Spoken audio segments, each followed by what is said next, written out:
네, 국민 여러분 추석 명절 잘 보내십시오.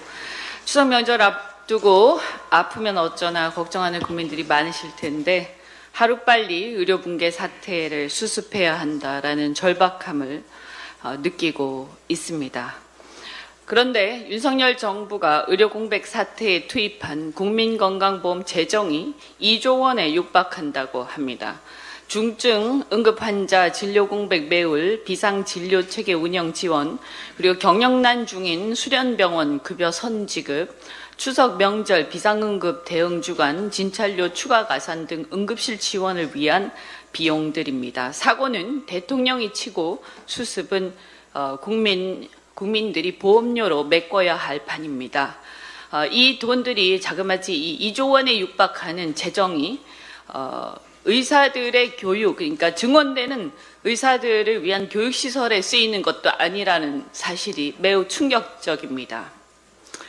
하루빨리 의료 붕괴 사태를 수습하는 것이 급선무라고 생각합니다. 어제 한동훈 대표가 우리 더불어민주당과 같은 입장을 밝혔습니다.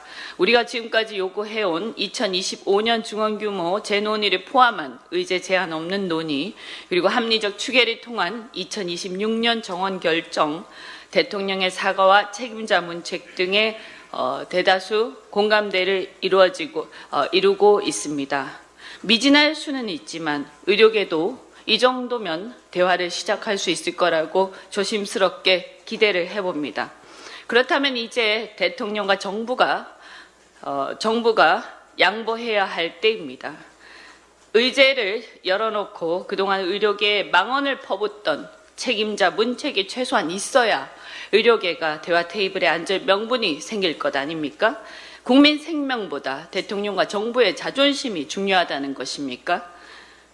의료계가 참여할 수 있도록 대통령과 정부가 물러서야 합니다. 정작 가장 중요한 당사자인 의료계가 참여하지 않는 여야 의정 협의체가 다 무슨 소용이란 말입니까? 추석 앞둔 대국민 면피용에 불과합니다. 한동훈 대표도 이제 결단을 내리십시오. 아직도 상대방을 무시하고 일방적 주장만 반복하는 오기를 부리고 있는 대통령과 정부하고 어떻게 대화를 하겠습니까? 국회에서 공감대가 이루어지고 있는 만큼 여당 내 리더십을 발휘하시기 바랍니다. 대통령이 말이 안 통하면 여야 간 합의로 국회가 나서서 의료계를 설득해서 해결합시다. 마지막으로 의료계에 당부드립니다. 그동안 말씀하신 신뢰의 붕괴, 그리고 상처, 의료인들에 대한 몰이해 다 일리가 있다고 생각합니다. 하지만 국민들의 건강이 중요합니다. 시간이 없습니다. 이제는 국회를 믿고 돌아와 주시기 바랍니다.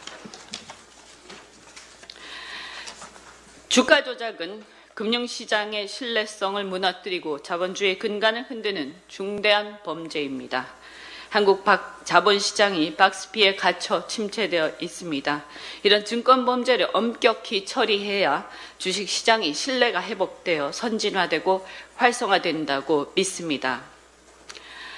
전주로서 주가 조작 의혹을 받고 있는 김건희 여사의 죄도 명확하게 따져서 그 책임을 물어야 할 것임은 두말할 나위가 없습니다. 다시 한번 국민의힘에 요청하지만 주식시장 밸류업을 위해서는 이런 주가 조작 혐의의 특권을 인정하지 않아야 하는 것입니다. 동시에 상법 개정 및 배당소득 분리과세 등 주식시장의 선진화를 위한 조치에 협조를 다하시기 바랍니다. 우리 민주당은 자본시장 활성화를 통해 국민들이 부자가 되는 것이 일관된 정책적 목표입니다. 비록 금투세에 대한 당론 아직 결정되지 않았지만 시장의 상황을 고려해서 현명한 결론을 내릴 것임을 말씀드립니다.